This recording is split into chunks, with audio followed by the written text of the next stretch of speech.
বিসমিল্লাহির রহমানির রহিম। আজ আপনাদের পুরা হালিমটার রেসিপি দেখাবো।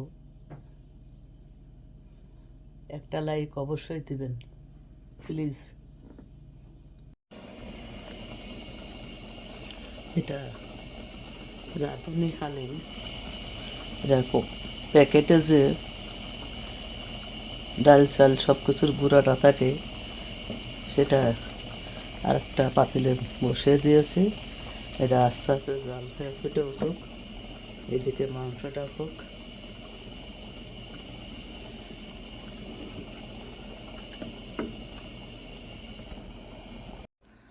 আর ডালটা যত জাল দিবেন ততই হালিম মজা লাগবে, টেস্ট লাগবে। আমি এখন একটা বাগারের তৈরি করি, বাগার দিতে হবে। হালিম রান্না করব, এক চুলায় মাংস, গরুর মাংসের হালিম এটা হবে। মাংস বসিয়ে দিয়েছি,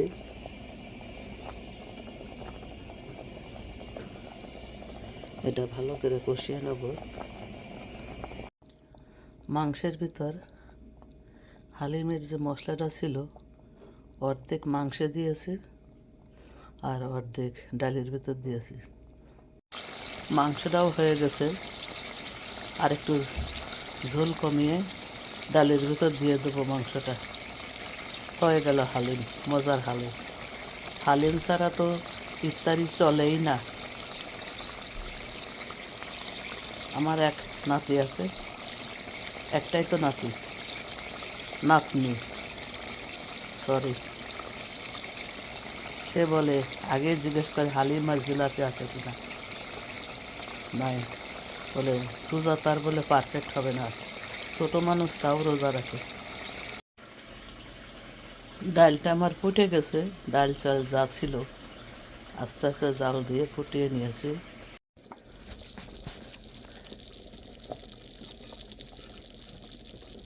হালিমে মাংসটা দিয়ে দিয়েছি। এখন আরও কিছুক্ষণ রান্না করব। রান্না করার পর একটা বাগার দিয়ে নামিয়ে নেব। বাগারের ভিতর একটা তেজপাতা আর 3টা ছোটো এলাচ, আর দেবো রসুন, রসুন কুচি। আর পেঁয়াজ দেবো না, পেঁয়াজের বেরেস্তা দেবো। এখন রসুনটা দিয়ে দেবো। বাগারটা আমার ভাজা হয়ে গেছে, এখন ডালের ভিতর দিয়ে দেবো। বাগারটা ডালের ভিতর দিয়ে দিয়েছি, এখন নাড়াচাড়া দিয়ে নামিয়ে নেব। কিছু পেঁয়াজের বেরেস্তা দিয়ে দিলাম, এটা টেস্টকে দ্বিগুণ বাড়িয়ে দিবে।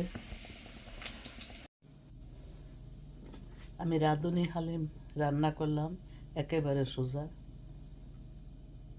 আপনারা সবাই পারেন, শুধু নতুনরা পারেন কিনা জানি না।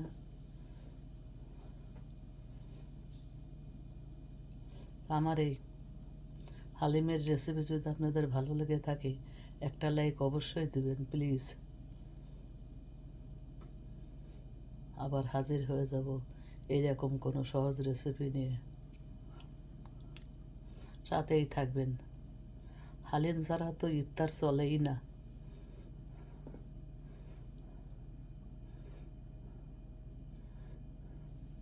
আসসালামু আলাইকুম, আল্লাহ হাফেজ।